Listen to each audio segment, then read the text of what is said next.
Hello students, welcome back to my channel and welcome back to the first video that is going to be a kind of revision video, like a quick revision video, right? I hope कि आपने marathons वगैरह तो देख लिए होंगे and I hope कि आपकी preparation सही जा रही होगी. But this video would help you revise few topics of company law and GIGL. तो 3 videos company law की रहेंगी और 2 videos GIGL की रहेंगी. And this is the first video in that matter. If you have already not subscribed, then let me tell you that I am posting every day of December for all of you. तो अगर आपने अभी तक भी channel को subscribe नहीं किया है तो कर लो. And this video's motive is only and only to revise the main and important topics of part B. Right? This is not a kind of marathon and all. ये इसमें मैं सिर्फ आपको जो important topics है ज्यादातर जिसमें बच्चे कंफ्यूज होते हैं उस उन चीजों को लेके आपको गाइड करूंगी. और आज का ये जो टॉपिक है that is about board meetings and general meetings, जो कि part B of company law में है. इसमें जितनी भी टीनी टाइनी डिटेल्स हैं वो मैं आपको बता दूंगी in the least possible time, ताकि आप फटाफट से इसे रिवाइज कर लो. Now let's get started. So हम स्टार्ट करेंगे सबसे पहले the topic of board meeting. So board meeting को सिंपली मैं बताती हूँ कि बोर्ड मीटिंग होती क्या है. Board meeting is the meeting of board, लेकिन एक चीज का आपने ध्यान रखना है कि ये हमेशा एक पर्पस के साथ होती है, एक इंटेंशन के साथ होती है. कभी भी आपने ये नहीं सोचना कि बोर्ड मीटिंग है अगर 4 डायरेक्टर्स बैठ के गॉसिप कर रहे हो तो that is a board meeting. बिल्कुल भी नहीं. वो एक पर्पस के साथ होती है, कोई बिजनेस ट्रांजैक्ट करने के लिए होती है, and it should be duly convened, held and conducted. The word duly here is very important, right? Many a time students are like they are just writing whatever is written, but they don't pay attention to these teeny tiny things, which I am here to guide you. Always write the word duly. Duly means that it is validly held. That means there was quorum, the quorum was present throughout the meeting, and towards the end, the agenda was duly served, the notice was duly served, and towards the end the minutes were prepared. That is why we use the word duly, right? तो कोई भी meeting है वो duly convened, held and conducted होनी चाहिए. Starting with the first thing, first and foremost, you should always remember the section of the meetings of the board, that is section 173, which will tell you about the what, like on what date should be held, what time, venue, all these things. So this is section 173 that you should remember. Alongside this, you should remember section this 118. So section 118 is dealing with minutes. So every minutes of board and general meeting, that is for 118 only. So these are the two things, two sections that you need to remember. Plus एक और चीज आपने याद रखनी है, secretarial standard 1 board meeting के लिए SS1. अब इन अ ईयर कितनी बोर्ड मीटिंग्स होनी चाहिए? दे से जो फर्स्ट बोर्ड मीटिंग है दैट मस्ट बी और should be held within 30 days from the date of incorporation. तो जैसे ही जो हमारी कंपनी है, सॉरी, जो हमारी कंपनी है वो इनकॉर्पोरेट हो जाती है, उसके 30 days के अंदर अंदर ही फर्स्ट बोर्ड मीटिंग हो जानी चाहिए. Moving further, there should be minimum number of 4 board meetings every year. There should be minimum number of 4 board meetings every year, and gap between 2 board meetings should not be more than 120 days. That means within 120 days you have to conduct the second board meeting as well. So these are the 3 points that you need to remember. That is, first board meeting should be held within 30 days of the date of incorporation. Secondly, the minimum number of board meetings should be 4 board meetings, and the gap should not exceed 120 days. Then what is agenda? Agenda basically होता है that what businesses you are going to transact, right? जो minutes होते हैं वो ultimately जो resolution या जो decisions होते हैं, agenda जैसे हम कहते हैं ना कि अगर हमारा answer sheet जो है वो है डिसीजंस है, तो क्वेश्चन पेपर हो गया एजेंडा. लाइक वैसे ही जहां पे ही लिख के आएगा कि कौन कौन से रेजोल्यूशंस आपने पास करने हैं, कौन कौन से बिजनेसेस आपने कंडक्ट कराने हैं, that is called agenda. And minutes is actually the decisions of the businesses that you actually see at the agenda is actually converted in the minutes only. So this is called the agenda. Agenda is preferably good to be served with the notices only, and they should be accompanied with the notes as well, as in all the related documents and also the explanation in simple form. सबसे पहले बात आती है convening a meeting. So convening a meeting, कौन convene करता है meeting? Meeting समन करनी है. मीटिंग को बुलाना किसने है? डायरेक्टर एंड कंपनी सेक्रेटरी, और where there is no company secretary, any authorized person. On the requisition, requisition होता है रिक्वेस्ट या एप्लीकेशन, तो बताएगा कौन के मीटिंग कॉल करनी है. Director shall convene the meeting in consultation with the chairman, or in his absence MD, or in his absence WD. तो सबसे पहले जो रिक्वेजिशन आएगी कि हमें मीटिंग करवानी हो, किसकी तरफ से आएगी? Director with consultation of chairman, in his absence MD, in his absence WTD. तो इन सबके requisition के हिसाब से ही meeting summon कौन करेगा? Director and company secretary, or if there is no company secretary, then the person authorized on behalf of the company secretary. Also remember कि board meeting में जो audio visual mode से अगर कोई connect करता है, they are also noted as quorum, and they are also allowed to come and join the meeting through AVM, right? Audio visual mode से या visual mode से वो कर सकते हैं. अगर 173 में कोई भी कॉन्ट्रवेंशन होती है, नोटिस की, every officer who is bound to give notice under 173, जिसने नोटिस देना था, अगर वो नहीं हो पाती है, then the penalty is 25,000. Penalty is 25,000. What is the quorum of a board meeting? Very simple. 1/3 of the total strength, or two director, whichever is higher.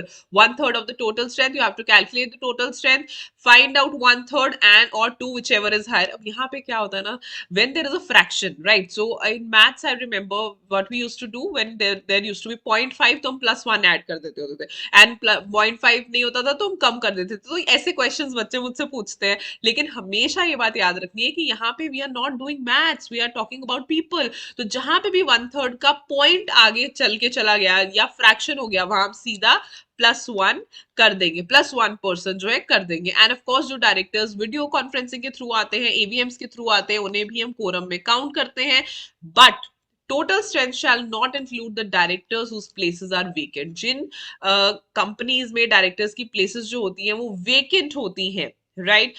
Then in that matter it shall not be counted in the total strength. अब एक important बात या important चीज जिसके ऊपर board meeting का सबसे ज्यादा क्वेश्चन आता है कि बोर्ड मीटिंग वैसे अगर मैं सिंपल वर्ड्स में बोलूं, बोर्ड मीटिंग किसी भी दिन हो सकती है, बोर्ड मीटिंग किसी भी जगह पे हो सकती है, कोई रिस्ट्रिक्शन नहीं है, because it is dealing about management. वो कहते हैं अपने मजे से काम करो लेकिन बोर्ड मीटिंग करो. But one thing is very important here और different over here.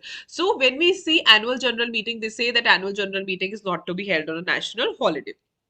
But for board meeting, we say that board meeting can be held on any day, even on a national holiday. But let me tell you that a board meeting can be held on any day, even on a national holiday. And by national holiday, I mean the holidays that are declared by the central government. But an adjourned board meeting cannot be held on a national holiday. You always have to remember this. Board meeting हम national holiday वाले दिन कर सकते हैं, लेकिन adjourned board meeting हम national holiday वाले दिन नहीं कर सकते. Then coming to leave of absence. What do you mean by leave of absence? Leave of absence is just like a permission, just like a communication to the chairman or to the company secretary by the director that I cannot attend the meeting, right? Now, it doesn't have any, I would say, any benefit, right? तो अगर आप by chance leave of absence नहीं भी देते हो तो भी आपको कोई फायदा नहीं है, दे भी देते हो, I would just say it's like a courtesy, right? If you're going on a meeting or if you're not attending the office, it's just like a courtesy that I cannot come. That is called leave of absence. But I will tell you, when we will move ahead towards section 167, that is vacation of director, you will see there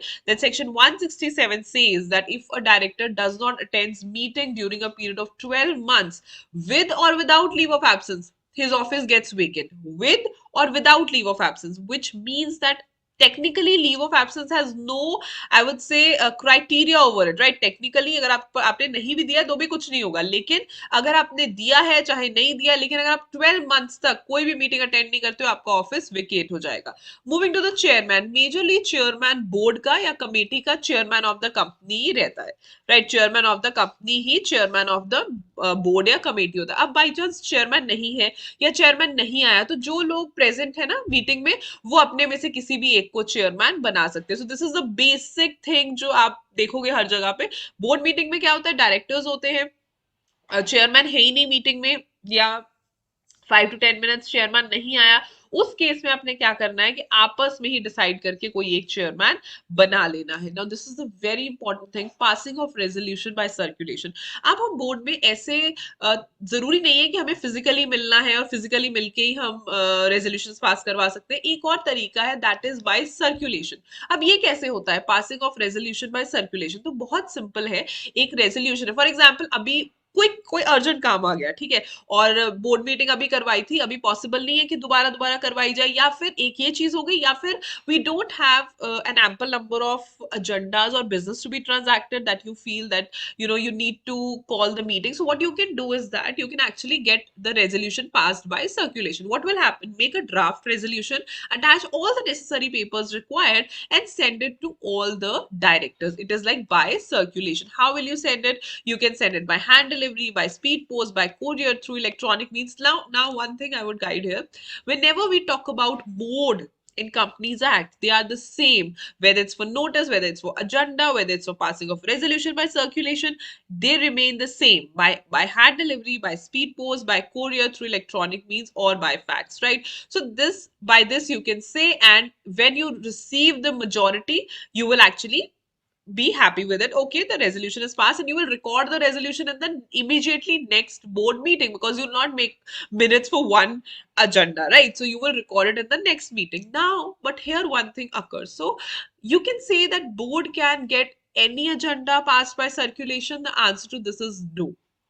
So they have put a like I would say a hurdle to it. So what do they say? That in case some of the directors, like not less than one third directors object, right? को हो सकता है कि वो कोई ऐसी चीज है जो आप जानबूझ के इस तरीके से करवाना चाहते हो ताकि लोग इस पे डिस्कशन ना कर सके, बिकॉज सर्कुलेशन में तो कोई बातचीत होगी नहीं, बस येस नो ही होगा। तो उस केस में अगर one third of the total number of directors object कर देते हैं that this agenda should be passed in the meeting, then it should be passed in the meeting, right? It can not be pass through resolution. पूरे के पूरे section 160 175 में यही एक important चीज है जो आपको पता होनी चाहिए।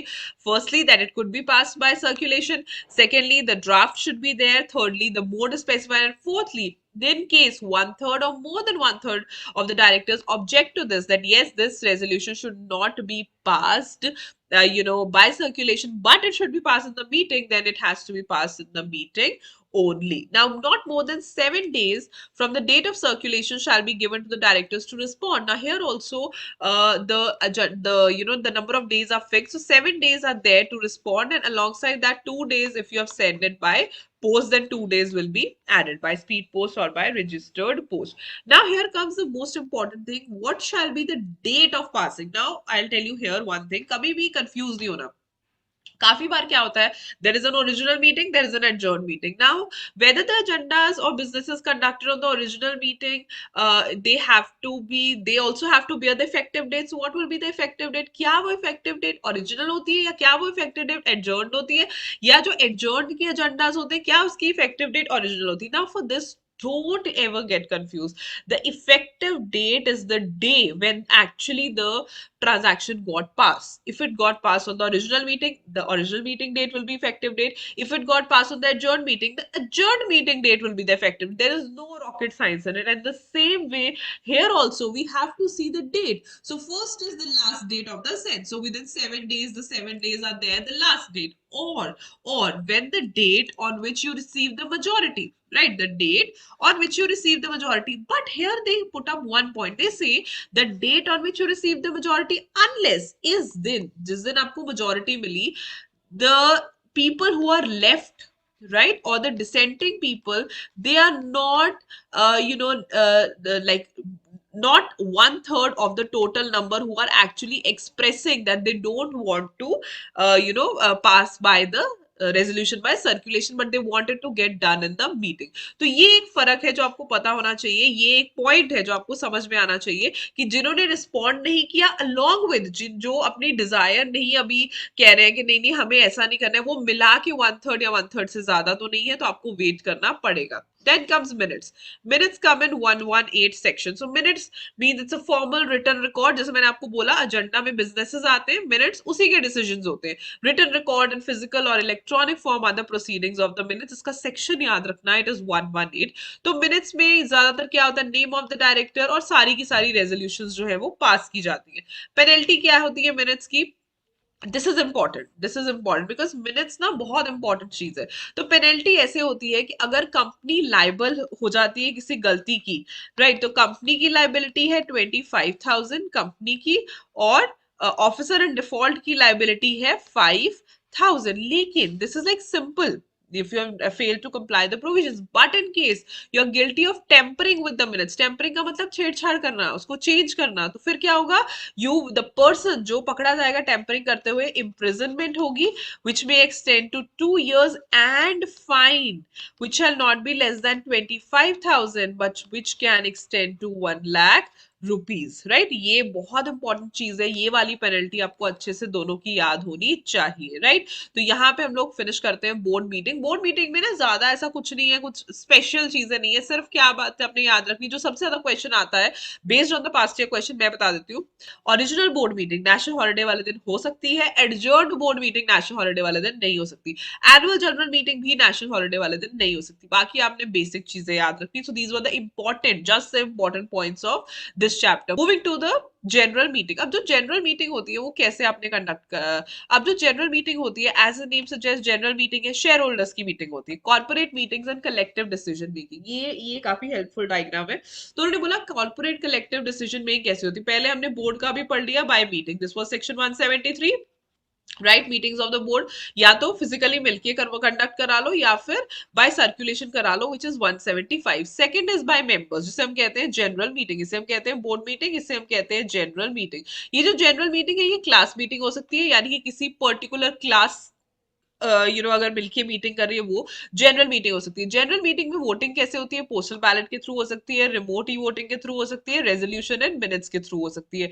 रेजोल्यूशन एंड मीटिंग्स करा रहे हो तो वोटिंग कैसे होगी, डिमांड बाय पोल हो सकती है, शो ऑफ हैंड्स हो सकती है, right. And then debenture holders की मीटिंग हो सकती है, क्रेडिटर्स की meeting. So this is like a corporate meeting structure, right. Corporate meeting structure starting with the first members की 3 तरीके की मीटिंग होती है, एजीएम एनुअल जनरल मीटिंग जो कि एनुअली कंडक्ट होती है, ईओजीएम। ईओजीएम क्या होता है, एनुअली जनरल मीटिंग होती है, एजीएम तो साल में एक बार होती है।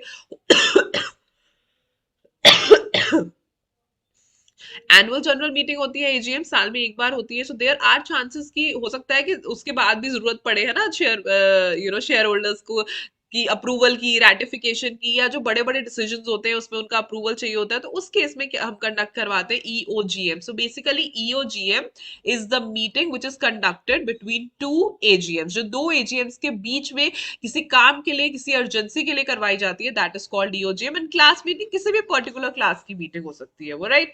अब this is important, last date of AGM, AGM कितने दिनों में करवा देनी है। फर्स्ट तो नॉर्मल वो लोग बोलते हैं कि 6 months from the close of the financial year, her financial year के 6 मंथ्स में आपने करवा देनी है। सेकेंडली 2 एजीएम्स के बीच में 15 मंथ से ज्यादा का टाइम नहीं होना चाहिए। And AGM is to be held in each calendar year, हर साल में होना। क्या एजीएम एक्सटेंड हो सकती है, यस बिल्कुल हो सकती है। एजीएम 3 मंथ्स तक एक्सटेंड हो सकती है, बट और ये करवानी रजिस्ट्रार से है, लेकिन जो फर्स्ट एजीएम है वो एक्सटेंड भी नहीं हो सकती, राइट। जो फर्स्ट एजीएम है वो एक्सटेंड भी नहीं हो सकती। तो this is how it goes.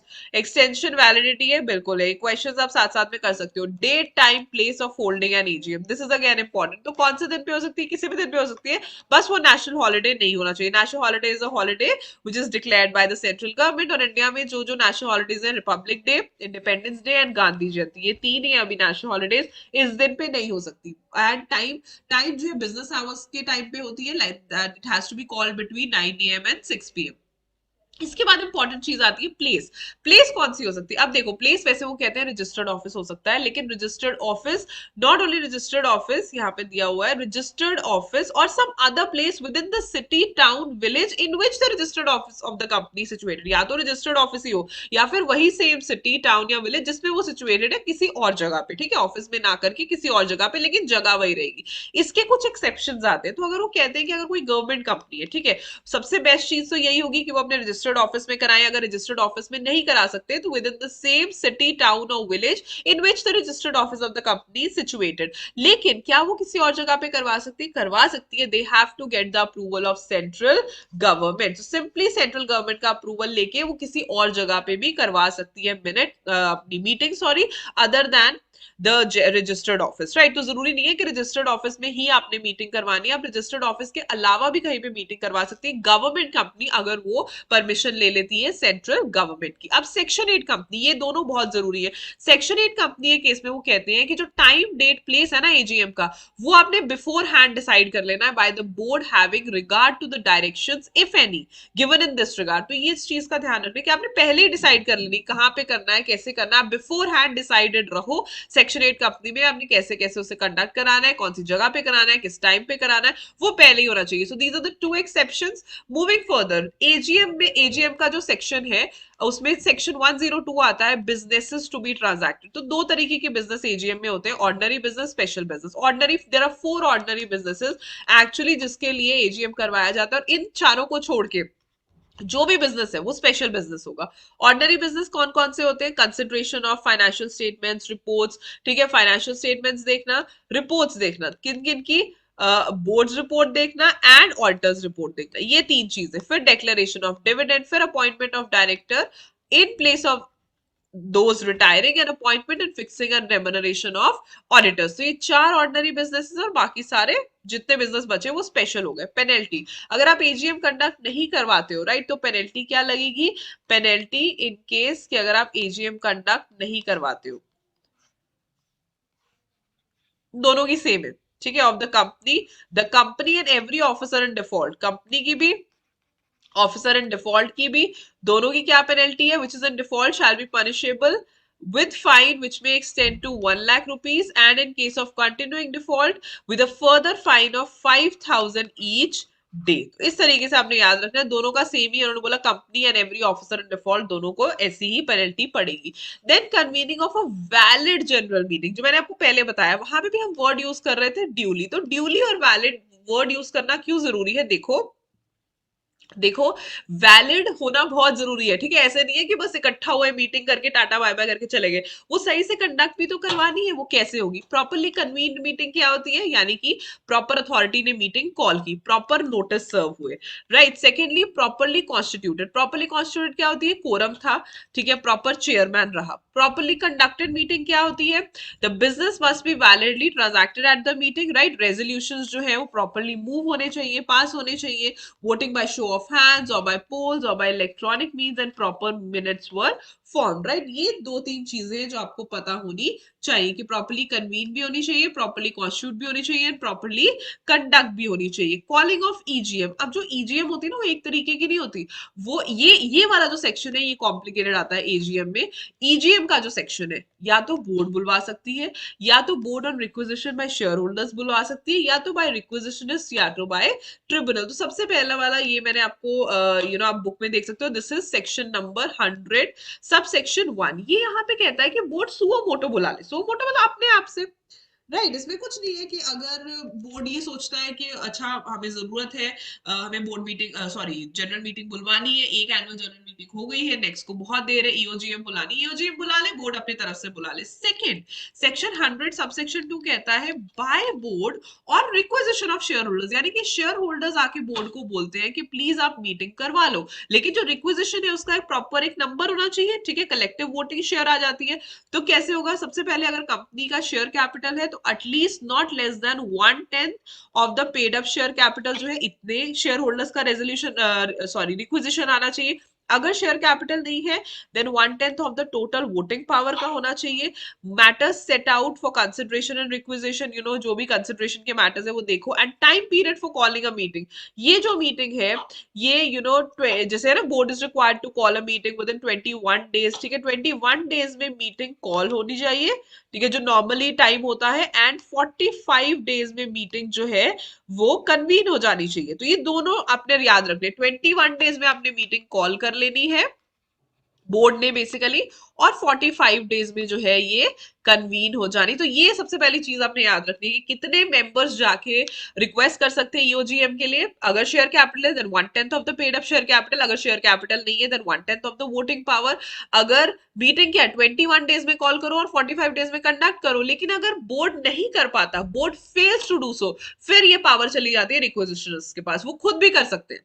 अगर बोर्ड ये काम नहीं करता, राइट, बोर्ड फेल होता है 21 डेज में मीटिंग कॉल नहीं करा पाता, 45 डेज में कन्वीन नहीं करा पाता, then the meeting should be held within a period of 3 months from the date of requisition. फिर जो है रिक्वेजिशनिस्ट करा सकते हैं, लेकिन उन्हें भी 3 months के अंदर अंदर करवा देनी है।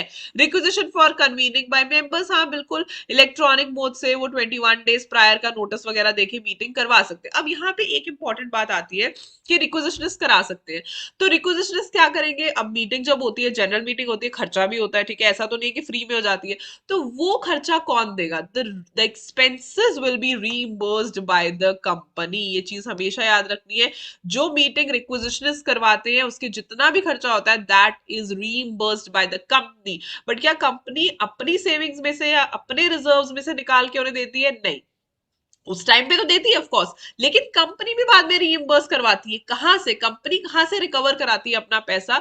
उस डिफॉल्टिंग डायरेक्टर से, जिसकी वजह से जो है रिक्वेजिशनर्स अपने आप मीटिंग करने चले गए। भाई सिंपल बात थी, वो शराफत से आए थे, share holders came up to you, they gave you the requisition कि प्लीज आप मीटिंग करवा दीजिए, you should have called the meeting within 21 days and conduct the meeting within 45 days. आपकी गलती की वजह से वो चले गए, ठीक है, आप फेल हो गए, आपने नहीं करवाया, तो वो कह रहे हैं हम अपना करेंगे। अब जब वो अपना करेंगे, वो कितना खर्चा करते हैं, क्या करते हैं, हमें नहीं पता। उस पॉइंट ऑफ टाइम पे कंपनी देगी, लेकिन कंपनी वो पैसा रिकवर करवा लेगी डिफॉल्टिंग डायरेक्टर से, जिसकी वजह से मीटिंग नहीं कंडक्ट हुई। सबसे पहली बात तो आपने ये याद रखनी है रिक्वेजिशन की। दूसरी चीज, हमेशा हमेशा ऐसा होता है जब कोरम प्रेजेंट नहीं होती, मीटिंग को हम एडजर्न कर लेते हैं, लेकिन इस केस में ये देखो, ऑलवेज जब भी बात आएगी ना एडजर्नमेंट ऑफ मीटिंग की, this is the one point that you always have to write, that in case requisitionist की मीटिंग में हाफ एन आवर में कोरम नहीं आती, द मीटिंग स्टैंड्स कैंसल्ड। इसका ये रीजन है that on the one hand you are saying that the company will reimburse the expenses, well and good, and you are saying that the matter is so urgent, like the requisition want to do it, and the quorum is also not present, इतने लोग भी नहीं है आपको support करने, तो वो meeting adjourn नहीं होगी, वो मीटिंग कैंसिल हो जाएगी। तो जब भी आप एडजर्नमेंट का टॉपिक पढ़ोगे, ये क्वेश्चन हमेशा आता है, ये पॉइंट आपने हमेशा लिखना है कि नॉर्मली तो एडजर्न होगी, लेकिन when it's a meeting called by requisitionist, if within half an hour the quorum is not present, the meeting stands cancer. तो आगे मूव करते हैं, कितने टाइप के रेजोल्यूशन होते हैं? There are 3 types of resolution, ordinary, special, resolution requiring special notice.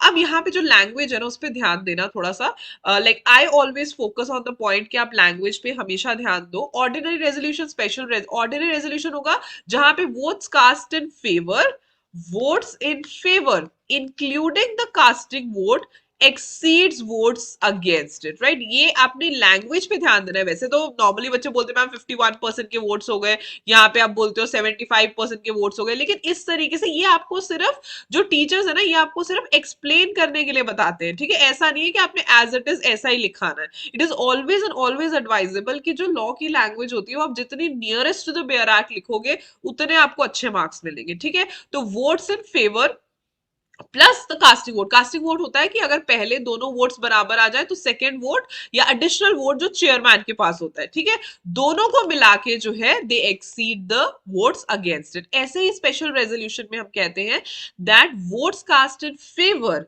shall not be less than 3 times votes cast against। Try करना, it's my request कि इसी लैंग्वेज में लिख पाओ, लिखो, it is very very good, right? So votes cast in favor of the special resolution shall not be less than 3 times votes cast against। और जहां पे भी स्पेशल रेजोल्यूशन आता है, आगे चल के आप प्रोसीजर्स पढ़ते हो, हर जगह पे आपने MGT 14 फाइल करना है, राइट? रिवर्सली बताऊं तो MGT 14 सिर्फ स्पेशल रेजोल्यूशन के लिए नहीं होता, और बहुत सारे रेजोल्यूशन के लिए होता है। बेसिकली द रेजोल्यूशन और agreements to be filed with the registrar, लेकिन special resolution is one of them.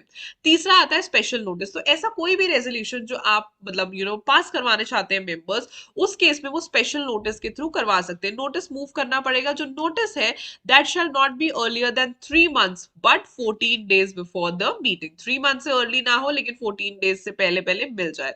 The company on receiving the notice shall give notice to the members. जब उन्हें एक तरफ से नोटिस मिला, तो वही नोटिस जो है वो मेंबर्स को दे देंगे at least 7 days before the meeting, के स्पेशल नोटिस के थ्रू रेजोल्यूशन जो है वो पास करनी है, right. Notice of the meeting, अच्छा यहाँ पे आई रिमेम्बर कि शायद बोर्ड मीटिंग में नोटिस वाला टॉपिक हमने स्किप हो गया मुझसे। तो नोटिस ऑफ बोर्ड मीटिंग की जहां हम बात करते हैं, that is not less then 7 days, that is not less then 7 days। मैं बोर्ड मीटिंग की बात कर रही हूँ, बोर्ड मीटिंग में that is not less then 7 days। और अगर शॉर्टर नोटिस पे बुलानी है बोर्ड मीटिंग, तो it's very easy. Board meeting अगर आप शॉर्टर नोटिस पे बुलाना चाहते हो, अगर इंडिपेंडेंट डायरेक्टर है तो at least one independent director should be present in the meeting.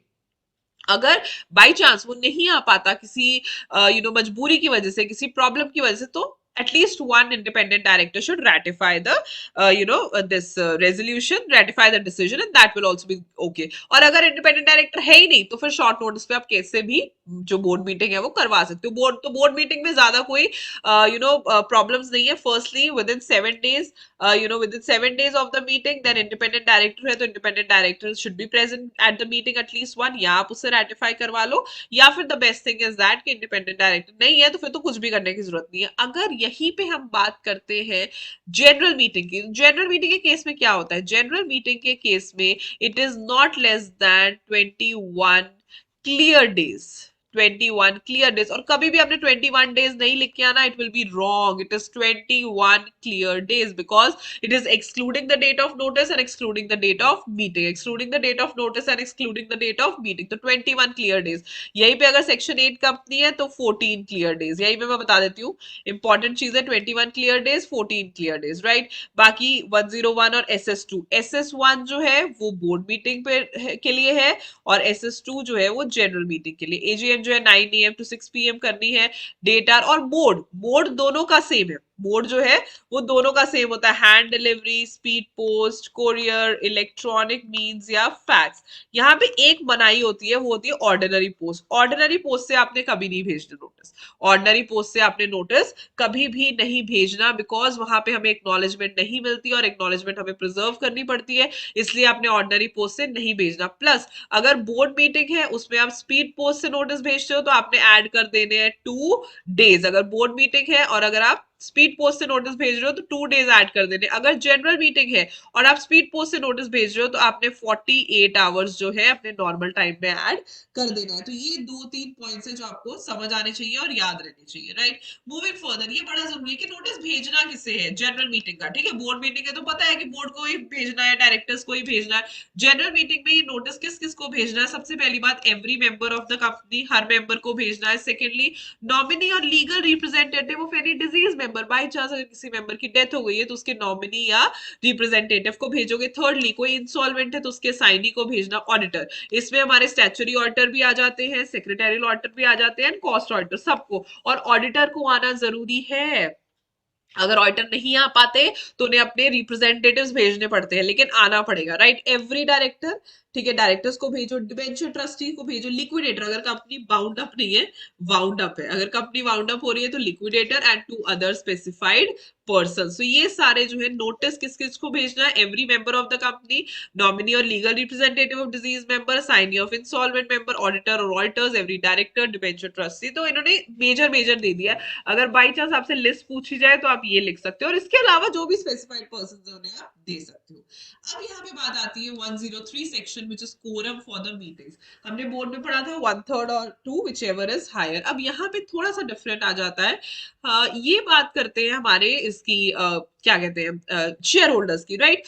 And ये बात करते हैं हमारे शेयर होल्डर्स की, राइट। तो हमें किस तरीके से करना है? Public company and private company. Public company के केस में अगर जो मेंबर्स है वो लेस देन 1000 है, देन 5 persons personally present। 1000 से ज्यादा है, 5000 से कम है, देन 15 members personally present। और अगर 5000 से ज्यादा है देन 30 members personally present। और प्राइवेट कंपनी में तो सिंपल ही है, 2 members personally present। अब यहाँ पे एक वर्ड आता है पर्सनली प्रेजेंट। अच्छा, जनरल मीटिंग के टॉपिक में ना आपको ऐसे टेक्निकल वर्ड्स मिलेंगे, जैसे हमने पहले पढ़ा 21 क्लियर डेज, क्लियर वर्ड लिखना है अदरवाइज आपका आंसर रॉन्ग हो जाएगा। वैसे ही यहाँ पे जैसे पर्सनली प्रेजेंट, पर्सनली प्रेजेंट का मतलब क्या हुआ? पर्सनली प्रेजेंट का मतलब है जो प्रॉक्सीज है, ठीक है, जो आगे चल के हम टॉपिक पढ़ेंगे प्रॉक्सी का।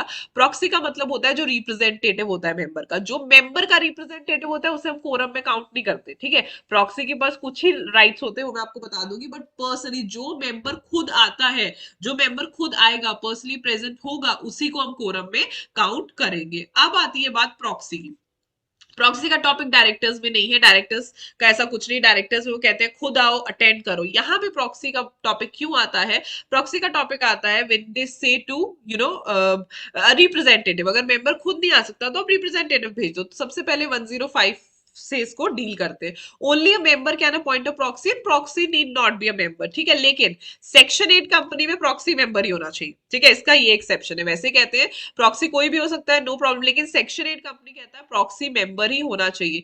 एक पर्सन 50 मेंबर से ज्यादा का प्रॉक्सी नहीं हो सकता, यानी अगर मिस्टर मिस्टर एक्स है, ठीक है, वो 50 मेंबर्स का ही प्रॉक्सी हो सकता है। बाई चांस अगर वो नहीं बता पा रहा, हमें जो प्रॉक्सी का नोटिफिकेशन आया, फॉर्म आया, उसमें ज्यादा मेंबर्स है, तो हम फर्स्ट 50 ही कंसिडर करेंगे। 50 मेंबर से ज्यादा को हम प्रॉक्सी नहीं देते। Proxy is not counted as quorum. Proxy can only attend the meeting, vote, ठीक है, ना तो वो बोल सकता है ना वो कोरम में काउंट होता है, राइट। इंस्ट्रूमेंट ऑफ प्रॉक्सी जो है वो 48 hours before the meeting submit हो जाना चाहिए। अब इंस्ट्रूमेंट ऑफ प्रॉक्सी में वो ये कहते हैं कि अगर मल्टीपल इंस्ट्रूमेंट्स है तो जो भी लेटेस्ट वाला होगा, यानी कि जो भी लास्ट वाला होगा। Secondly, undated, unduly unstamped proxy forms जो है वो हम इनवैलिड कर देते हैं, उन्हें हम अलाउ नहीं करते बैठने का। थर्डली, अगर बाई चांस मीटिंग में प्रॉक्सी भी आ गया, मेंबर भी आ गया, तो फिर क्या करेंगे? मेंबर की वोट काउंट करेंगे, प्रॉक्सी का इनवैलिड हो जाएगा, ठीक है। ये सारी चीजें जो है जो आपने ध्यान रखनी है। फर्दर बारी आती है वोटिंग की।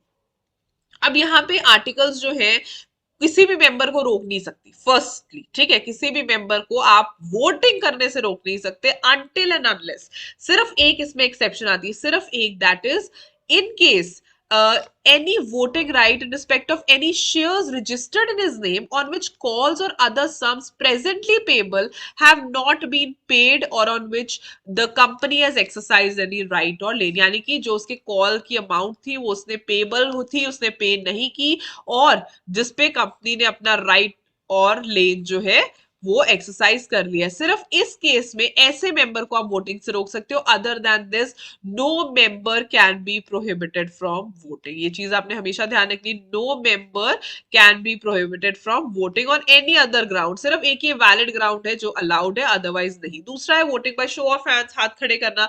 शो ऑफ हैंड्स नॉर्मली हो सकता है until and unless poll demand हो जाए 109 में, या फिर 108 बताता है कुछ ऐसी कंपनीज जो कहती है कि इलेक्ट्रॉनिकली ही आपने वोट लेना है। अब जो शो ऑफ हैंड्स है वो कहाँ पे गलत है, या कहाँ पे मैं बोलूंगी कि that is not giving you a fair chance, या क्यों वो इतना अच्छा नहीं माना जाता, कि इसमें ना एक बात बोली गई, ये नीचे लिखा भी हुआ है उन्होंने।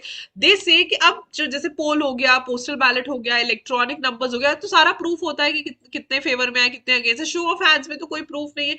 ये कहते हैं जो चेयरमैन ने कह दिया, अगर चेयरमैन ने कह दिया हाँ डिसीजन फेवर में है तो फेवर में है, अगेंस्ट है तो अगेंस्ट है, that declaration by the chairman, it is considered as a conclusive evidence.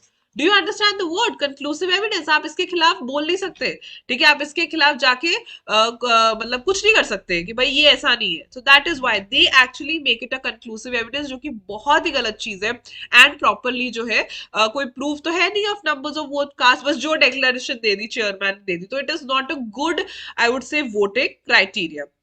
This is important. Electronic means का आता है सेक्शन 108 में। तो जनरल मीटिंग्स जो है वो इलेक्ट्रॉनिक मीन्स के थ्रू भी करवा सकती है, यानी कि वोटिंग घर से भी करवा सकती है और यहाँ पे भी करवा सकती है।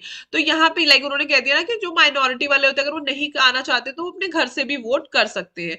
इसकी जो एप्लीकेबिलिटी है, कई कंपनीज पे मैंडेटरली इलेक्ट्रॉनिक वोटिंग करनी है। कौन सी कंपनी? जहां पे all equity shares are listed on the recognised stock exchange, जिनके सारे के सारे जो इक्विटी शेयर्स है वो स्टॉक एक्सचेंज पे लिस्टेड है, एंड ऑल कंपनीज have 1000 और more members, 1000 या 1000 से ज्यादा मेंबर्स है उन्हें। ये दो जो टाइप्स ऑफ कंपनीज है इन पे 108 सेक्शन जो है दैट इज इलेक्ट्रॉनिक मीन्स वाला एप्लीकेबल होता है, मैंडेटरी है, ठीक है, जिनके सारे इक्विटी शेयर्स जो है वो रिकॉग्नाइज्ड स्टॉक एक्सचेंज पे लिस्टेड है, एंड जो कंपनीज जिनके 1000 से ज्यादा मेंबर्स है। अब यहाँ पे जो आउट ऑफ द एम्बिट है, यानी कि जो एक्सेप्शंस है, वो फर्स्ट है जिनके सिर्फ डिबेंचर्स या प्रेफरेंस शेयर्स लिस्टेड है, या फिर SME small and medium enterprise trading platform पे रजिस्टर्ड है, या फिर किसी इंस्टीट्यूशनल ट्रेडिंग प्लेटफॉर्म पे रजिस्टर्ड है। ये आउट ऑफ द एम्बिट है, दिन के लिए जरूरी है। डिमांड फॉर पोल, तो ये कहते हैं कि कंपनी के जो शेयर होल्डर्स है वो डिमांड कर सकते हैं कि बाय पोल आप वोटिंग लो। अगर शेयर कैपिटल है then not less than 1/10 of voting power, on aggregate of not less than 5 lakhs और सच हायर अमाउंट, राइट, इन दोनों में से, यानी कि ये तो है ही but amounting to 5 lakhs, and in case of any other company not less than 1/10 of the voting power, they can demand the poll may be withdrawn from any time, हाँ ये withdraw भी की जा सकती है. Time for taking poll and declaring the result. So time for taking poll क्या होता है, if it is demanded for, अब देखो पोल इमीडिएटली नहीं लिया जाता, ठीक है, उसके लिए कुछ प्रेपरेशंस करनी होती है. तो उसके लिए वो कहते हैं कि not later than 48 hours, right, 48 hours का टाइम जो चेयरमैन वहीं पे अनाउंस कर दे कि अगली मीटिंग यहाँ पे होगी, यहाँ पे होगी, इस टाइम पे पोल लिया जाएगा. अगर बाई चांस चेयरमैन 48 आवर्स के अंदर अंदर या नहीं उस वक्त बता पाता, तो नेक्स्ट 24 आवर्स में वो बता देगा क्लोजर ऑफ द मीटिंग के कि कहाँ पे मीटिंग होगी, कहाँ पे पोल होगा. लेकिन एक इंपॉर्टेंट चीज, क्या कोई ऐसा पोल है जो इमीडिएटली कंडक्ट करवाना पड़ सकता है या होना चाहिए? यस, दो ऐसे पोल्स हैं जो इमीडिएटली कंडक्ट करवाने चाहिए. And what are these, you have to understand this thing कि दो ऐसे टाइप ऑफ पोल्स हैं जो इमीडिएटली जो है कंडक्ट करवाने चाहिए. फर्स्ट है एडजर्नमेंट. अगर आपने मीटिंग एडजर्न करानी है, आई एम श्योर कि आप 2 दिन रुकोगे नहीं, राइट, आपने एडजर्न करानी तो इमीडिएटली. दूसरा appointment of chairman. Appointment of chairman की बात आती है कि अगर चेयरमैन आया नहीं मीटिंग का, राइट, या फिर वहां पे जो प्रेजेंट लोग होते हैं या चेयरमैन है ही नहीं, तो वहां पे जो लोग होते हैं वो अपने में से एक चेयरमैन बना सकते हैं, राइट. तो सबसे पहले जो मेंबर्स हैं वो देखेंगे सबसे पहले, राइट, तो उनमें से बना सकते हैं. तो उस केस में जो है इमीडिएटली पोल के डिसीजन लेना, ये नहीं है कि 2 दिन तक घर जाओगे सोच के आओगे, ऐसा नहीं. इसके अलावा जो होते हैं उसके लिए टाइम पीरियड 48 आवर्स 24 आवर्स है, लेकिन अजर्नमेंट एंड अपॉइंटमेंट ऑफ चेयरमैन उसी वक्त हो जाना चाहिए, right. Postal ballot. Postal ballot होता है लाइक इसमें बाय पोस्ट भी आता है, बाय इलेक्ट्रॉनिक मीन्स भी आता है, दोनों को ये इंक्लूड करते हैं,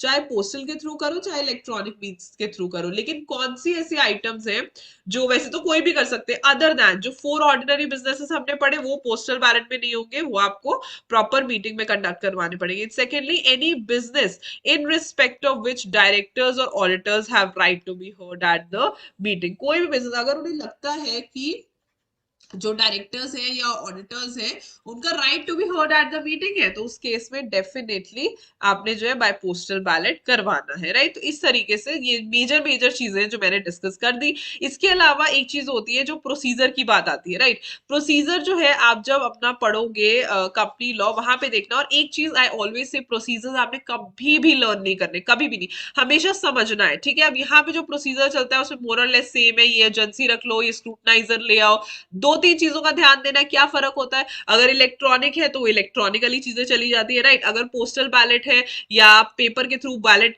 पेपर के थ्रू करवा रहे हो तो क्या है, एक बॉक्स लेके आना है, खाली बॉक्स है, खाली बॉक्स दिखा दो, राइट, उसको रख दो खाली बॉक्स के अंदर जो है, फिर डालो उसे लॉक कर दो, राइट. फिर जब आपने खोलने हैं तो 2 विटनेसेस होने चाहिए, राइट. इसी तरीके से जब आप ऑनलाइन भेजते हो या ई वोटिंग करवाते हो तो आपने नोटिस में बता के भेजना है कि लॉगिन आईडी क्या है, पासवर्ड क्या है, उसमें जो है ग्रीवेंस सेल का नंबर दो कि अगर कोई दिक्कत आ जाती है तो मैंने कैसे करना है. सो दैट इज मोर और लेस रिलेटेड. लेकिन ये नटशेल में बातें हैं जो मैंने आपको बता दी है, मेन मेन चीजें हैं, ठीक है. बाकी आप डेफिनेटली सारा कुछ करके जाओगे. ये कुछ मेन मेन चीजें जहां पे बच्चे ज्यादातर कंफ्यूज होते हैं, जैसे कि दोबारा मैं आपको नटशेल में यहाँ बता दी, जैसे कि नोटिस, ठीक है, बोर्ड मीटिंग का नोटिस है तो नॉट लेस देन 7 days.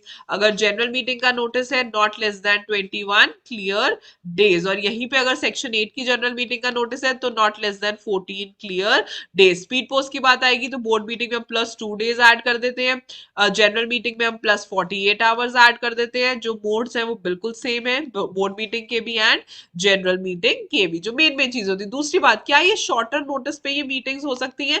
बिल्कुल हो सकती है. बोर्ड मीटिंग के केस मैंने आपको बताया था, अगर शॉर्टर नोटिस पे करना है तो एटलीस्ट 1 इंडिपेंडेंट डायरेक्टर जो है वो ही should be there to attend the meeting. अगर वो नहीं आ पाता 1 इंडिपेंडेंट डायरेक्टर, तो उसे सिंपली आप रेटिफाई करा लो. अगर कोई भी इंडिपेंडेंट डायरेक्टर नहीं है तो आप कभी भी करवा सकते हो. और जनरल मीटिंग के केस में shorter notice at least 95% of the share holders का जो है वो कॉन्सेंट होना चाहिए. At least 95% of the share holders का कॉन्सेंट होना चाहिए, राइट. तो ये मेन मेन चीजें नोटिस के रिलेटेड मोड जो है वो सेम रहता है. तो ये बस आपने चीजों का ध्यान देना है, राइट. बाकी कोरम का डिफरेंस है और जो जो डिफरेंसेस हैं दैट यू वुड सी. बाकी आई वुड सजेस्ट यू आपने सारा का सारा चैप्टर जो है वो जरूर एक बार प्रिपेयर करना है, रिवाइज करना है. ये सिर्फ इंपॉर्टेंट हाइलाइट्स हैं जो मैंने आपको यहाँ पे बता दी ताकि आपको याद आ जाए. जैसे कोरम का डिफरेंस होता है बोर्ड मीटिंग के केस में 1/3 और 2 whichever is higher, general meeting के केस में अलग अलग है, राइट, पब्लिक कंपनी के लिए अलग है, प्राइवेट कंपनी के लिए अलग है। इस तरीके से आपने डिफरेंसेस दोनों के देखते रहने हैं एंड यू विल अंडरस्टैंड कि किस तरीके से ये टॉपिक होगा। सो आई होप कि मैंने मेन मेन टॉपिक्स जो है वो कवर आपको करवा दिए हैं and I see you next tomorrow with a new video. और इसके साथ आप चैप्टर को जरूर रेफर कर लेना, ये सिर्फ एक बेसिक चीज है, बेसिक छोटी छोटी रिविजन पॉइंट्स है जो आप देख के यहाँ से आपको क्लियर हो जाएगा and it will help you. I hope कि आपको ये वीडियो अच्छी लगी तो लाइक कर देना। Do subscribe to my channel if you have not done it yet. I see you tomorrow with a new video. Bye bye.